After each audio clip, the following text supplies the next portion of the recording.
Assalamualaikum warahmatullahi wabarakatuh. Ya, jumpa lagi saudaraku di channel Kampus Ilmu Hikmah. Ya, materi kali ini tentang visualisasi ya, visualisasi lagi. Ya. Ada sebuah pertanyaan, bagaimana visualisasi mengalirkan energi kepada sebuah benda, media. Ya. Nah, pertama yang Anda harus lakukan adalah Anda harus menguasai olah rasa. Ya. Kemampuan dasar ini Anda harus kuasai. Ya. Kemampuan dasar ini Anda harus kuasai. Karena ketika Anda tidak menguasai kemampuan dasar olah rasa, ya bagaimana Anda mau bisa mendeteksi sebuah energi? Gitu. Kemampuan peka suasana alam. Kita mampu merasakan alam. Karena bagaimanapun juga jalur visualisasi ini adalah alam semesta. Ya, tapi kalau Anda tidak menguasai ya, jalur ini, ya, peka suasana alam, maka Anda pun juga tidak akan pernah bisa visualisasi. Nah, yang terakhir peka suasana batin. Kemampuan untuk bisa merasakan batin. Artinya kita ini yakin gitu ya. Kita itu yakin dengan apa yang kita lakukan. Ya, dan itu harus dengan batin. Sama halnya dengan garam ya. Garam yang saya proses untuk pembersihan. Itu juga visualisasi ya. Makanya saya kadang minta minta foto rumahnya ya. Biasanya kan untuk pembersihan ya. Garam ini kebanyakan 90% untuk pembersihan. Saya selalu minta rumah atau tempat usaha. Nah, itu saya visualisasi ya. Makanya ketika garam yang saya maharkan itu berada di tempat Anda, itu visualisasinya sudah terbentuk.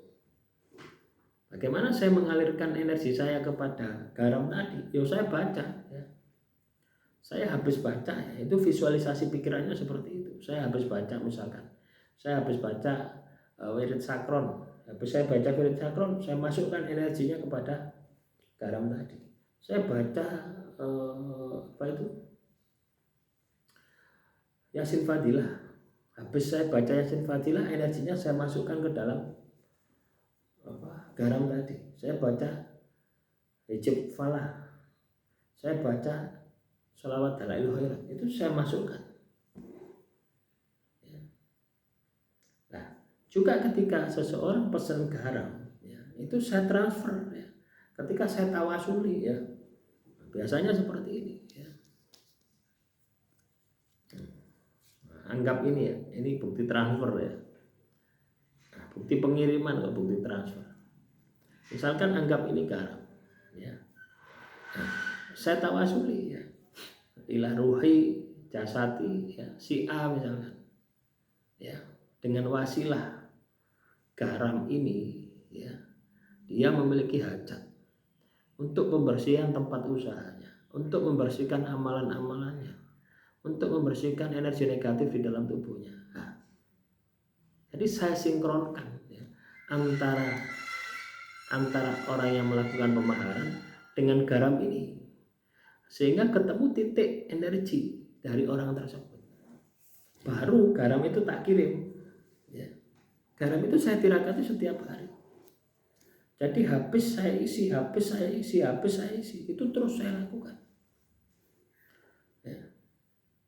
Itu terus saya lakukan ya, sampai 1 tahun ya. Makanya ketika garam itu sampai kepada teman-teman yang melakukan pemaharan, itu gunakan setiap hari untuk pembersihan. Karena apa? Energinya saya transfer setiap hari. Karena energi garam ini ketika dipakai itu habis ya. Ini sama saja dengan sistem ruqyah gitu ya. Ketika anda datang ke orang pintar, kiai atau apapun di ruqyah saat itu kan energinya masuk, energinya membersihkan diri Anda, terus berkurang habis energinya. Nah, kalau misalkan itu pembersihan hanya cuma sekali, maka tidak akan pernah bersih. Makanya saya punya target itu 1 tahun pembersihan melalui garam yang sudah Anda pesan ya. Ya, jadi seperti itu. Jadi kalau ada pertanyaan bagaimana cara untuk visualisasi mengisi energi kepada sebuah media, yaitu tadi Anda harus kuasai olah rasa, peka suasana alam, peka suasana batin. Nah, materi ini sudah ada ya di video privat saya di channel ini. Demikian, semoga bermanfaat ya. Sampai jumpa di video selanjutnya.